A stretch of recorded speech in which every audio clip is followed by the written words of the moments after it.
ओम नमो नारायणाय नमः। तो आज बृहस्पतिवार व्रत कथा है। जो भी व्रत रखेंगे आगे भविष्य में उनको परेशानी ना हो, इसलिए मैं बता रही हूँ। गुड़ चना और जो है मुनक्का डाल के लास्ट में वो जो है वो केले के जड़ में पूजन किया जाता है और घी का दीपक जलाया जाता है। ये हमारे प्यारे लड्डू गोपाल जी वो जो आगे दिया था वो हमें अंतिम में करना है।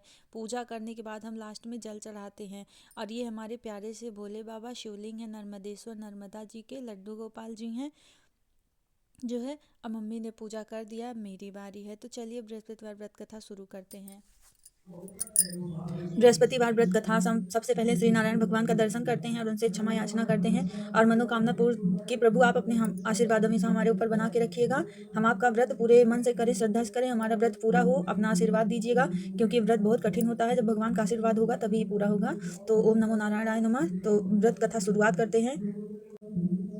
अति श्री बृहस्पतिवार व्रत कथा। भारतवर्ष में एक प्रतापी और दानी राजा राज्य करता था। वह नित्य गरीबों और ब्राह्मणों की सहायता करता था। यह बात उसकी रानी को अच्छी नहीं लगती थी। वह न गरीबों को दान देती थी, न ही भगवान का पूजन करती थी और राजा को भी दान देने से मना किया करती थी। एक दिन राजा शिकार खेलने वन को गए हुए थे तो रानी महल में अकेली थी। उसी समय बृहस्पति देव साधु वेश में राजा के महल में भिक्षा के लिए गए और भिक्षा मांगी। रानी ने भिक्षा देने से इनकार किया और कहा, हे साधु महाराज, मैं तो दान पुण्य से तंग आ गई हूँ। मेरा पति सारा धन लुटाते रहते हैं। मेरी इच्छा है कि हमारा धन नष्ट हो जाए, फिर न रहेगी बांस न बजेगी बांसुरी। साधु ने कहा, देवी तुम तो बड़ी विचित्र हो। धन संतान तो सभी चाहते, पुत्र और लक्ष्मी तो पापी के घर भी होने चाहिए। यदि तुम्हारे पास अधिक धन है तो तुम्हारे पास अधिक धन है तो भूखे को भोजन दो, प्यासे के लिए प्याऊ बनवाओ, मुसाफिरों के लिए धर्मशाला खुलवाएं, जो निर्धन अपनी कुंवारी कन्याओं का विवाह नहीं कर सकते उनका विवाह करा दो। ऐसा कई काम है जिनके करने से तुम्हारा यश लोक परलोक में फैलेगा। परंतु रानी पर उपदेश का कोई प्रभाव न पड़ा।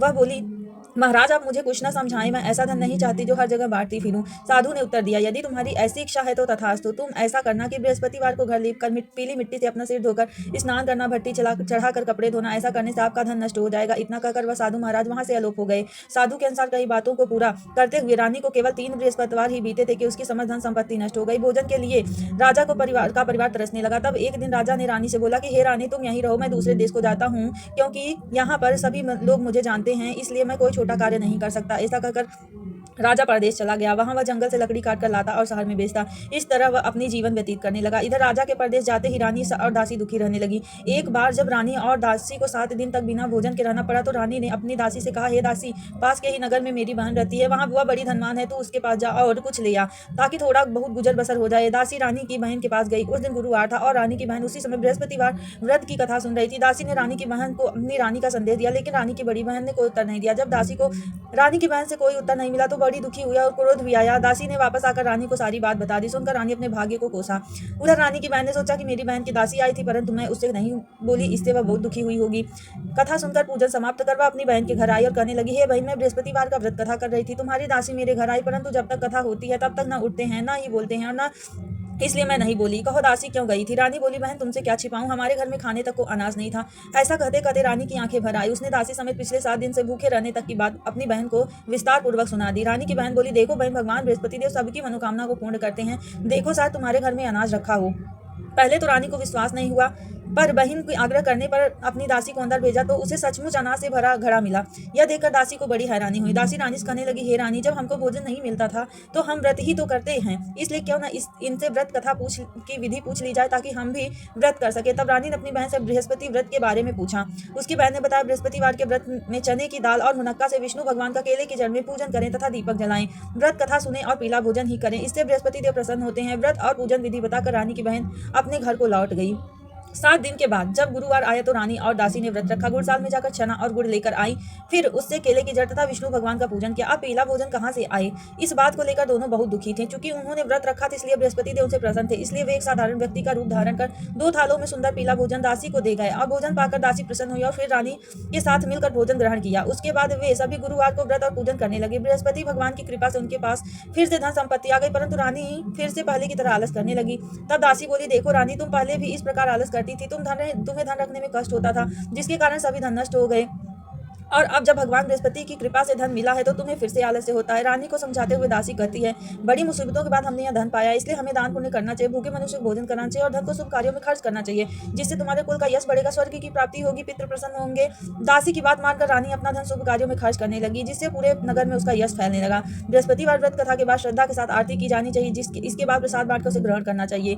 एक दिन राजा दुखी होकर जंगल में एक पेड़ के नीचे आसन जमाकर बैठ गया। वह अपनी दशा याद करके व्याकुल होने लगा। बृहस्पतिवार का दिन था। एकाएक उसने देखा कि निर्जन वन में एक साधु प्रकट हुए। वह साधु वेश में स्वयं बृहस्पति देवता थे।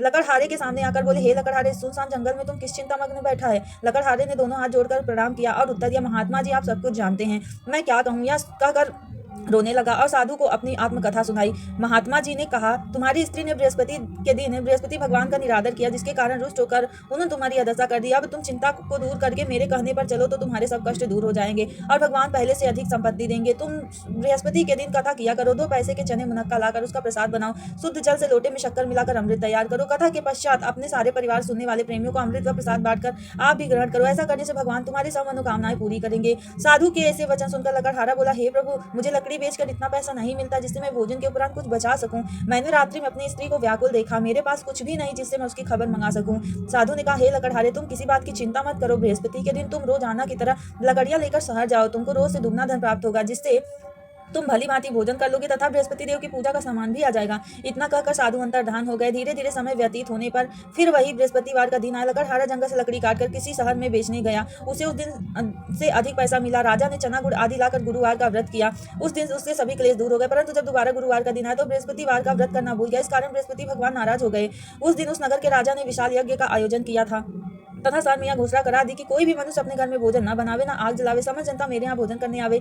इस आज्ञा को जो न मानेगा उसे फांसी की सजा दी जाएगी। इस तरह घोषणा संपूर्ण नगर में करवा दी गई। राजा की आज्ञा शहर के सभी लोग भोजन करने गए, लेकिन लकड़हारा कुछ देर से पहुंचा, इसलिए राजा उसको अपने साथ लिवा गए और ले जाकर भोजन करा रहे थे तो रानी की दृष्टि उस खूंटी पर पड़ी जिस पर उसका हार लटका हुआ था। वह वहां पर नहीं दिखाई दिया। रानी ने निश्चय किया कि मेरा हार इस मनुष्य ने चुरा लिया। उसी समय सिपाहियों को बुलाकर उसको कारागार में डलवा दिया गया। जब लकड़हारा कारागार में पड़ गया और बहुत दुखी होकर विचार करने लगा कि न जाने कौन से पूर्व जन्म के कर्म से मुझे यह दुख प्राप्त हुआ है, और उसी साधु को याद करने लगा जो जंगल में मिला था।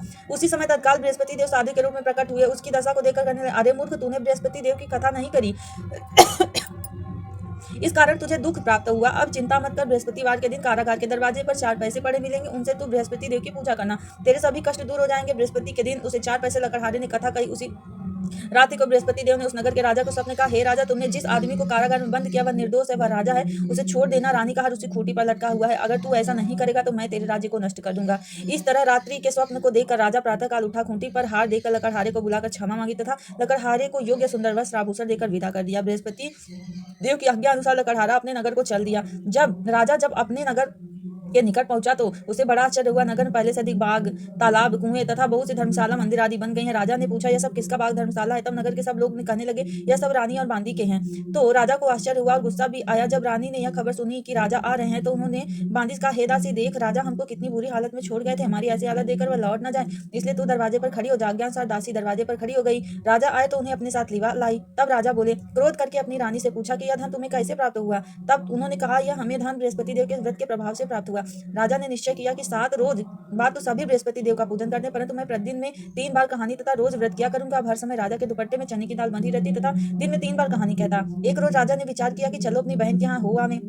इस तरह निश्चय कर घोड़े पर सवार हो अपनी बहन के यहाँ चलने लगा। मार्ग में उसने देखा कि कुछ आदमी मुर्दे को लिए जा रहे हैं। उन्हें रोककर राजा ने कहने लगे, अरे भैया, मेरी बृहस्पतिवार की कथा सुन लो। वो बोले, हमारा तो आदमी मर गया, इसको अपनी कथा की पड़ी है। परंतु कुछ आदमी बोले, अच्छा कहो, हम तुम्हारी भी कथा सुनेंगे। राजा ने दाल निकाली और जब कथा आधी हुई तो मुर्दा हिलने लग गया, और जब कथा समाप्त हुई तो राम राम करके मनुष्य उठकर खड़ा हो गया। आगे मार्ग में उसे एक किसान खेत में हल चलाता मिला। राजा ने उसे देख और उससे बोला, अरे भैया, तुम मेरी बृहस्पतिवार की कथा सुन लो। किसान बोला, जब तक मैं तेरी कथा सुनूंगा तब तक 4 हरैया जोत लूंगा, जा अपनी कथा किसी और को सुनाना। इस तरह राजा आगे चलने लगा।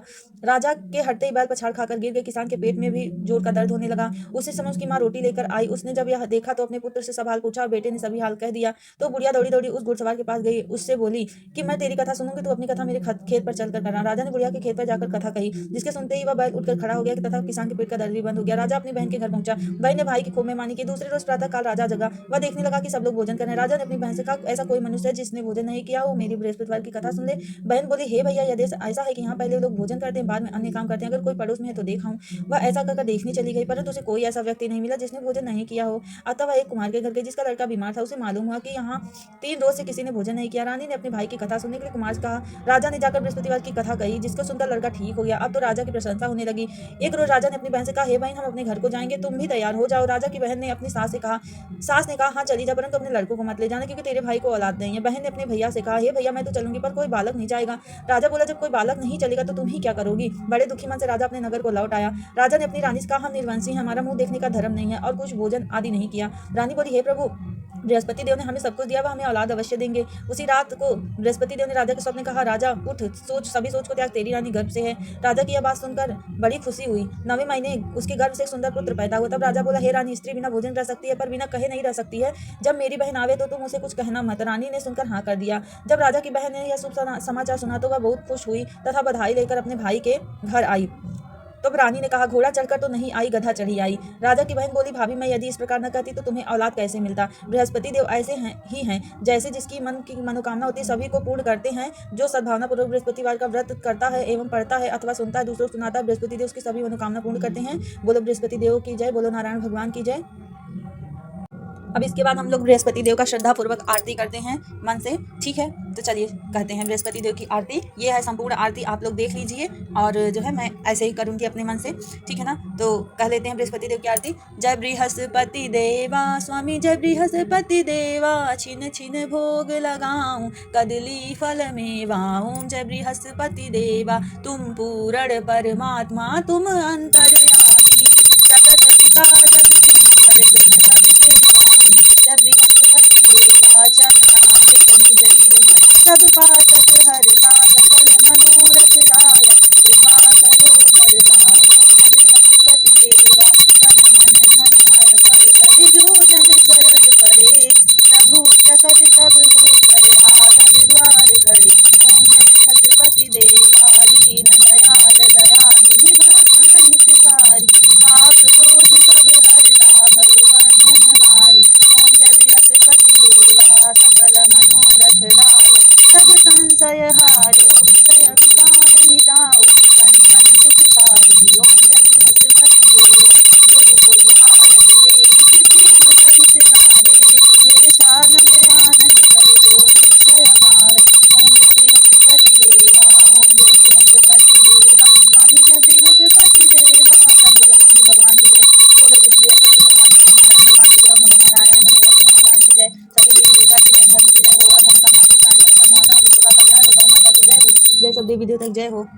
तो इसी के साथ हम समाप्त करते हैं। धन्यवाद।